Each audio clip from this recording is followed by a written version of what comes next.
My wife's ex is terminally ill and his make-a-wish is to have a nice picnic with my wife in our national park, and although I don't know why he wants to do this, if I reject his final wish I'll never forgive myself for it.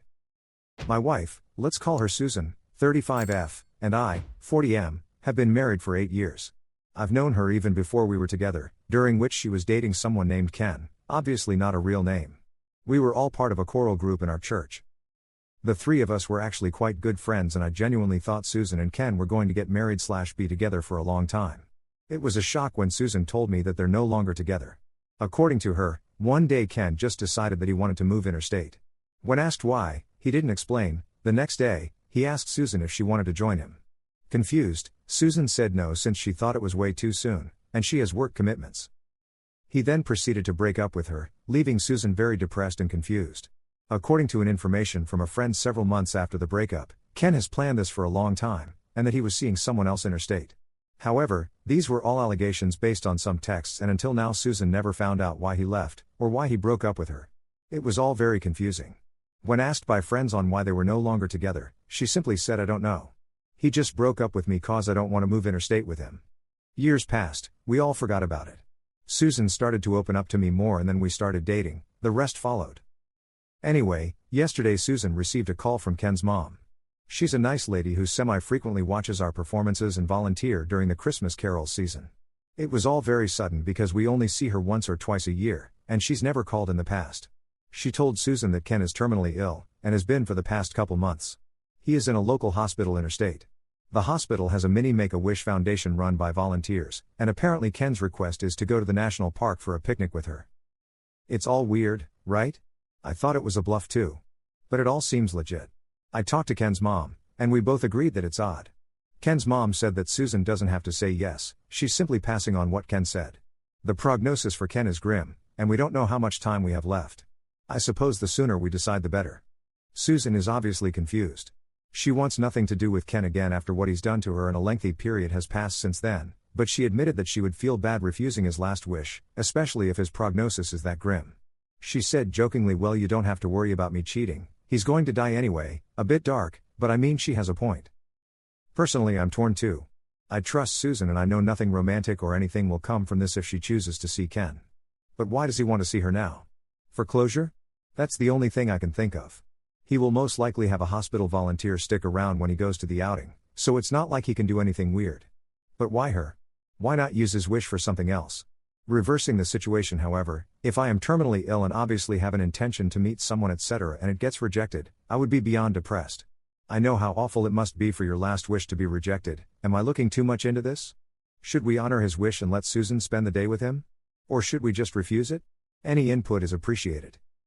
Edit, forgot to add that when going for the picnic, there will be a hospital volunteer tagging along to supervise Ken. So they won't be left alone. Update 1. So my wife got hold of Ken's mom and we managed to ask more questions/clarifications. Thanks to those of you for your input on this one. Ken's mom only just heard about his plan to see Susan yesterday, no mention of it at all throughout his hospital stay. Ken has been reaching out to a lot of people recently, including his high school friends. She thinks that this could be a blanket attempt to reconcile with many people. When asked if she remembered anything/if Ken said anything in break up with Susan, Susan actually asked this question herself. She said that she didn't even know both of them broke up until a couple weeks after. An interesting thing she said is that Ken has always felt that there's nothing much for him to do in the state he was originally from, the state we're in, and that he wanted something different. He may have jumped the gun too quickly, landed a job too soon without consulting Susan, he didn't, and freaked when realizing Susan was not ready to move. Ken's mom thinks this is most likely the cause of the breakup, even though Ken never told her exactly why. They're not very close. Upon hearing this, Susan thinks it makes sense, but she said what he did was still not very nice, because he never told her that he was unhappy with their living arrangements at the time. Even though Ken did well in his new job, it was very stressful and he got into weed/alcohol/heavy smoking. Those contribute to his current illness. It has been confirmed a medical volunteer will accompany him if he does choose to go outside hospital grounds. Since Ken is getting more unsteady on his feet, he will most likely be wheelchair-bound soon, according to her. When asked why meeting Susan in a park was his idea, Ken's mom simply had no idea. Ken is happy for me to accompany Susan to the park/venue, wherever it may be. He is also fine with us meeting him in the hospital, but But there is a strict 2-person-a-day visiting rule in place at the moment, so his mom may not be able to look after him if the both of us rocks up at the same time. His mom would like to visit him daily to help with daily living/baths. Ken is reluctant with a Skype call or a phone call in general. Ken's mom stated that his speech is quite slurred at this stage and he hasn't been eating and drinking much lately, so his mouth is dry most days, so it's uncomfortable for him to speak. Writing a letter is not something he can do these days due to him being drowsy from medication/sedated. Dictating would be hard too. See point above. She has been helping him type emails to friends some days. There is a possibility of Ken to be transferred to his mom's home for his end of life if it gets to that stage. Ken's mom reiterates that Susan can decline the offer, and with everything going on in the world she would understand if she can't make it. But she hopes that we would consider it for her son. With this update and conversation with his mom, we're now more inclined to go instead of not going. Still would like some thoughts on what we may have missed, though I think it covers everything now. We will be in regular contact with his mom until we know what's going on. Susan and I did a mini risk assessment and we conclude that this is pretty harmless. She said she still feels apathetic towards him but would still feel bad if she doesn't go to visit, so she would like to go with me now that Ken and his mom said it's okay for both of us to go. Update 2. Thank you Reddit for all for your input. Susan and I just got back from doing shopping/chores and we had some more talks about this. We actually reached out to a couple of our friends in the Coral group and one of them actually knew Ken's been unwell, just didn't know that he's that unwell. No one really talks about Ken in our group. Susan and I are still there. The fact that he's this unwell has been kept under wraps quite tightly. Susan said it seems like she has the power to make Ken's end of life a bit easier, so she would like to visit him, along with me, and listen to what he has to say, if any, and that's the end of it.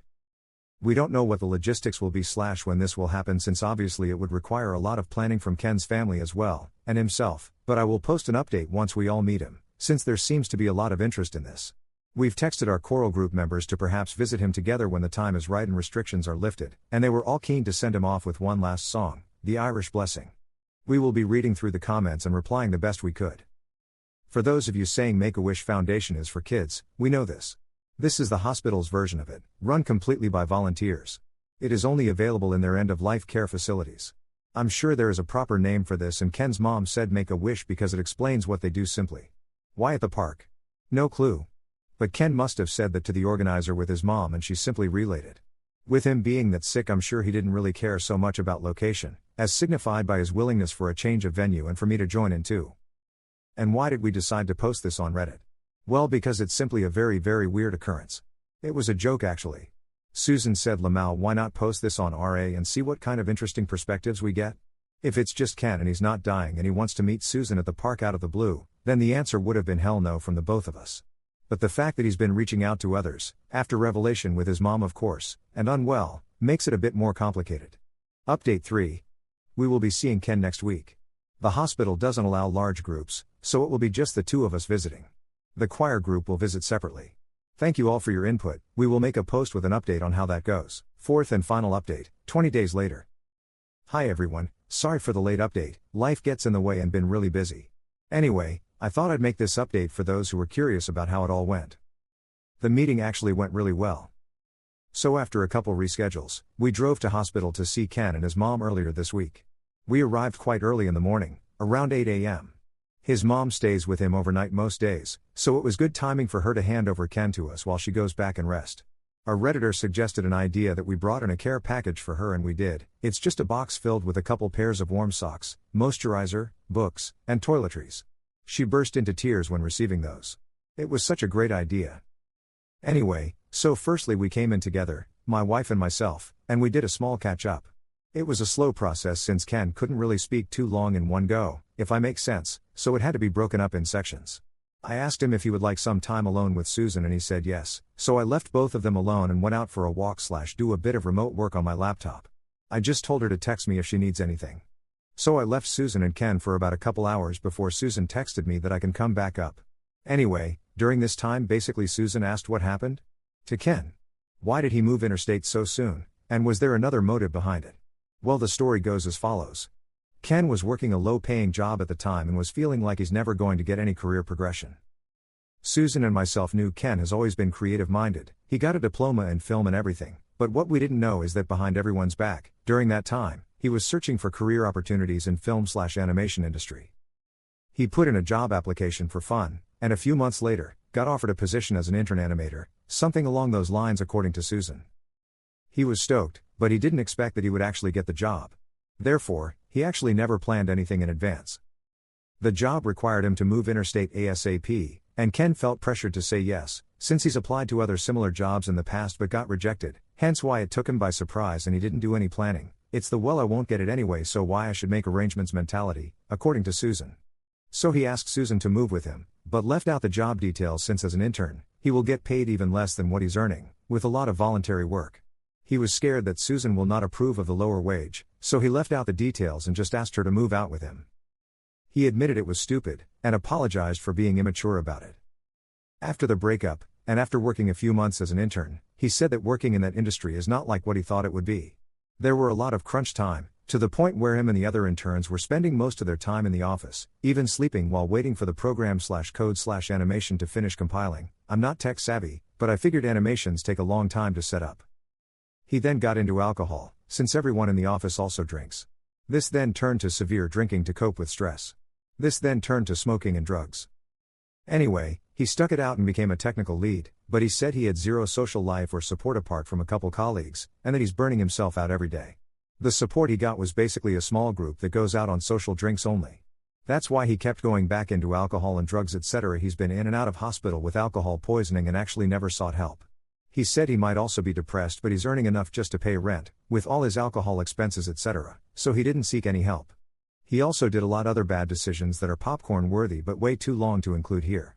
Things that got him arrested, fired from his job, so he had to find another, etc. etc. When asked about the park situation, he said there was no malice intended, it was only because he was sick of being in hospital all the time with no window of opportunity to go outside. And that's it, really. His substance abuse got him to where he is now. I managed to catch up with him and reminisce about the good old days when we were still hanging out together, told him it's hard to see anyone these days due to COVID. He said that a few of his old friends from school have visited him, and he was so happy that they still care. He told me that he tried reaching out to his former girlfriend as well to apologize, but only Susan turned up. He has had other relationships since breaking up with her. He said he's sad about it, but he would like to tie up loose ends while he still has the time. In terms of his prognosis, I asked, and he said he doesn't know, though there are plans for him to continue end-of-life care at home, and he would prefer it that way. When we left Ken, I asked Susan what she thought of everything and she told me that she felt a lot better now that she's gone and seen him. She then told me all of the story above during the ride back home. Plenty of times she was cursing and saying, "Man, I can't believe he did that, what a dumb person." So for those of you who were worried that she might go back to Ken, sorry to burst your bubble, I don't think it's happening. I asked her how she's feeling again the next day and she's pretty much forgotten about it, and just hope that his mom can cope with the stress since she's a nice person. She does look a lot less guilty though, so I'm glad we went. We haven't really touched on this topic again for days now, since we've been focusing more on work and our upcoming road trip. Thanks for all the Redditors who chimed in and helped, from both perspective. In these uncertain times, we should still try to be kind to others. And if there's any takeaway from this, is to seek help if you need it. Obviously Ken was in a bad spot, but spurred by bad influences. If you know a friend of yours who are spiraling out of control, or starting to get into destructive habits, reach out. Who knows, you might save a life. Commenter 1. The care package idea for the mom was such a sweet thought. Caregivers can often become invisible and overburdened in those times. Commenter 2. Damn, this whole thing was just so interesting to read. I'm glad you went, even though reading the original story I was kind of on the side of people who said you shouldn't go. It looks like she was able to provide him with some peace after all this. The idea that she was the only ex-girlfriend to come see him made me kind of sad, so at least he doesn't have to look back thinking no ex wanted to see him at all. This also made me think how crazy it is how an impulsive decision like that has the power to make or break your life.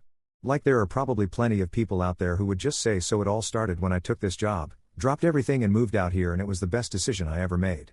But in Ken's story, it's literally the worst decision he could have made. It reminds me how fickle life can be. Up. Checking in for the last time and answering as many questions as we can at the moment. It is one of those cases where it didn't work out. Even though he made some questionable decisions, most of them in haste and without care of Susan's feelings, I still feel that in the end, he did the right thing by trying to reach out to people to make amends. There was a period where I thought maybe I, or we, as a collective group, should have reached out to him, but the fact of life is that people just sort of drifts apart. It's like when you were in high school and people went their separate ways. My wife and I are not very big on social media, so never really heard any updates from him, and it would be awkward for us to interfere anyway. In the end we managed to reconnect and made him a little bit more at ease at the end of his life, and that's all that matters.